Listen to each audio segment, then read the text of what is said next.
Howdy and welcome to video number 4 as we learn D major across the fretboard on the mandolin. If you haven't watched videos 1 through 3 yet, I invite you to go back. They all sort of pick up on one another. In video 3 we looked at playing these diatonic arpeggios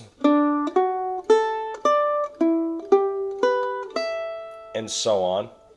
And in this video, instead of just playing like, if you watch video 3, instead of just playing a D major arpeggio, playing the root, the third, the fifth, and the octave, and then switching down to your next chord, which we'd be outlining as the E minor.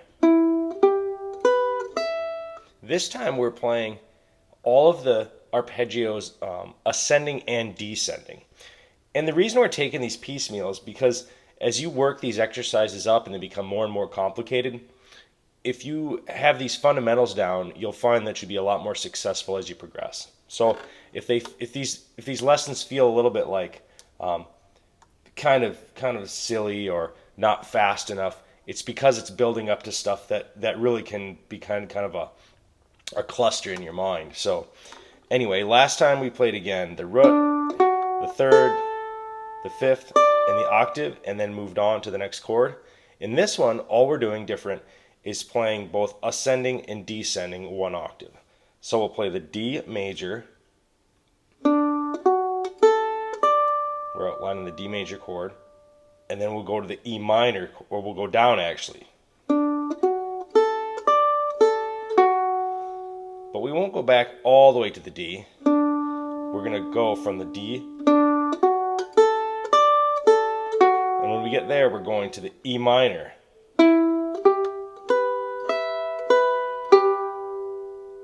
And then here to the F sharp minor, to G major, to A major, to B minor, to C sharp diminished, and then end on the D.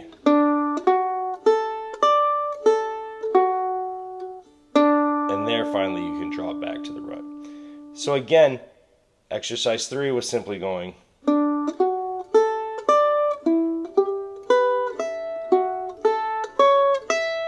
and so on. This one is going up and down.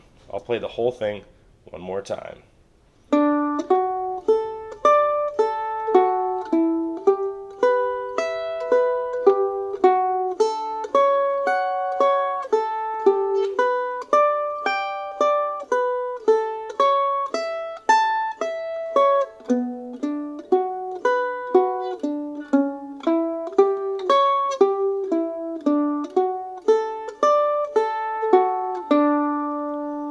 If you want to see the tablature for this, I invite you to head over to patreon.com/MyBluegrassRomance, where I've got tablatures for all my videos, as well as some member-only stuff on original music and writing tunes and a wide variety of mandolin stuff.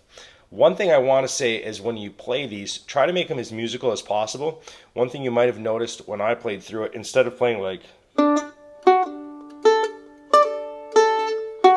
and I'm exaggerating, instead of pulling my fingers off, what I did conversely is I would hold my finger down as long as possible. So if I played this D note and then I play this F sharp, I'll leave my finger there. If I can play this open A, that note from previous is still sort of ringing out, so it's like this. I never did lift this finger off. Now when you're playing it at this stage, it doesn't make a lot of difference, but as you speed up and progress in the mandolin, if you build those habits in, like keeping a finger down that doesn't need to move. Again, this finger didn't have to move the whole time. You've just saved some energy for moving that finger off and then back on again, and you've built a little of like legato into your playing. The mandolin doesn't have a lot of sustain, so anytime we can sustain notes, if we want to, for that musical idea, we want to. And then that same idea when I play the E minor,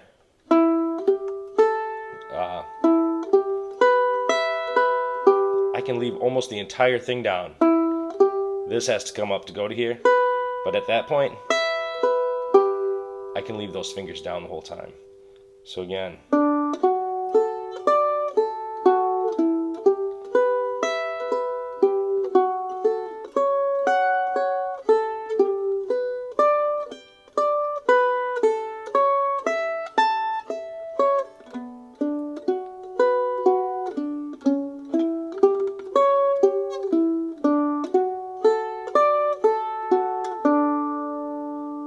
Thanks again for checking out video 4.